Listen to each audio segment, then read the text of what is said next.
السلام عليكم ورحمة الله وبركاته. كم جرتان كم تودا في جارة هولدر ما تو channel جارة موبايل أبكي الرس برم ساجايبان كبدر في برم سونغا أكمل تفولا سركي خينا فولا موبايل خينا سكرين فولا موبايل خينا حالا جايباتهم كلر بفبريدا سورة ببريد دو جايبا سورة دري وانا جايبا كم ترى دلغني فولا سركي خينا بري فن خجور رايغا آپ تو کوفس برباجسا نوجين ترتي غاري hayyeega walitti deebineetigaa kan jirru jalqaba irrattigaa aappii tokko qofa isin barbaachisa. Aappii kana gaa argachuudhaaf pilaastoor keessarra seentu pilaastoor namni hundinuu qaba jedhee yaada. Pilaastoor irra seenteen booda iddoo sarchii iddoo gubbarraa iddoo sarchii foor aappis irratti qotakkaaf kilikni gootu haala kanaan kunoo waan ammaan itti barreessaa jiru kanatti barreessitaa jechuudha.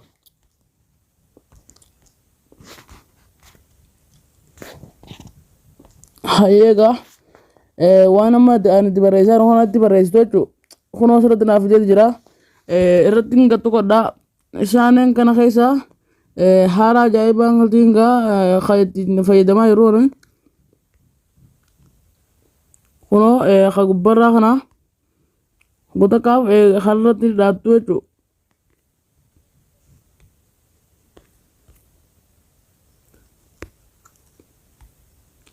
Kunola kanarratti dhaattu haala kanaan gaa hanga isiniifuu ni obsitu jechuudha.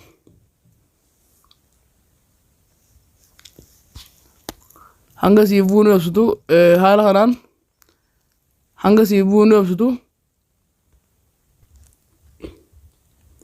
Hayyeega eega kanatti gadi hin buufanne booda aappiin kunoo kana ni gartan jedhi yaada. Qotakkaaf irratti kilikni goona. Eega kanatti kilik irratti gooneen booda iddoo takka eega kanatti kilik irratti gooneen booda iddoo tana as keessaa akkanatti fuula isaa akkanatti nu bana. Fuula isaa eega kanatti nu baneen booda as keessaa gosa bineensota gosa ashaangulittii gosa fooqiilee adda addaa gosa bineensota adda addaa gosa makiinaa gosa biyyaa kanneen keessaa gosa ciraa waan adda addaatu nu fida.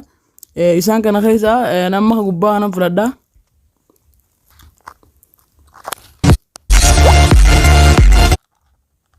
Hayyeega eega kanatti fudhadheen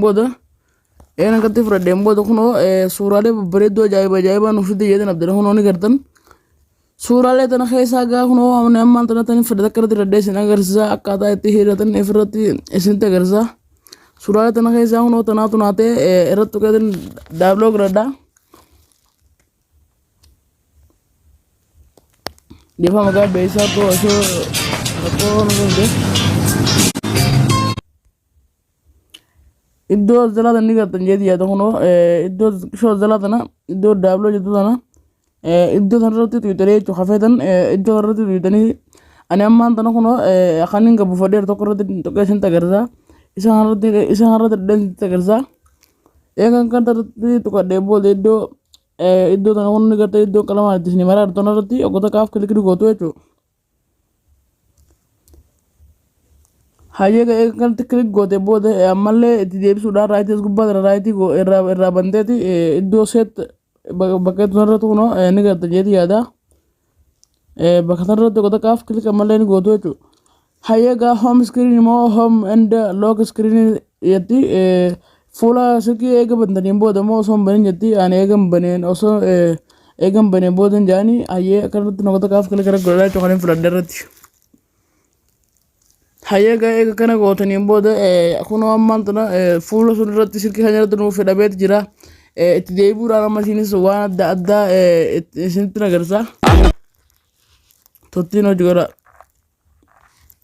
Eega kanatti gaa irratti tuyxaniin booda ammallee makiinota adda addaa. I'm not gonna lie, daughter had fun, yeah, get her brain fried.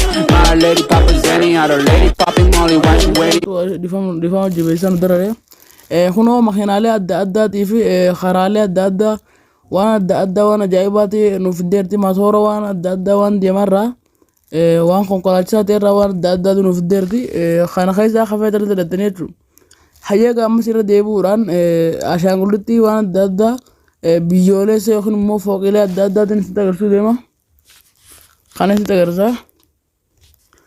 Kun akkuma agartan kana biyyoolessa adda addaatii fi fooqiilee gurguddoo addunyaarraa beekamoo ta'an iddoo bareedduu iddoo bashannanaa kanneen kana fakkaatan kunoo ni gartan jedhii yaada. Ayyaga amasiinis fuula biroo isinitti isinitti agarsiisa. Iddoo daawwii, iddoo bishaan, iddoo ajaa'ibaa, iddoo daawwannaadhaaf, iddoo gaara keessa iddoo babbareedduudha.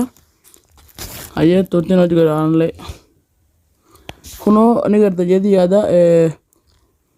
Fuula silkii keenyaa haala kanaan bareeffannee akka itti fayyadamnuuf abdii guutuun ofirraa qaba. Barumsa akkanaa yoo isinitti tolee chaanaalii koo subscribe godhaadha. Hanga barumsa akkanaatiin walitti deebinu. Assalaamu alaikum warahmatullaahi wabarakaatuh. Nagaatti naaf jiraadha.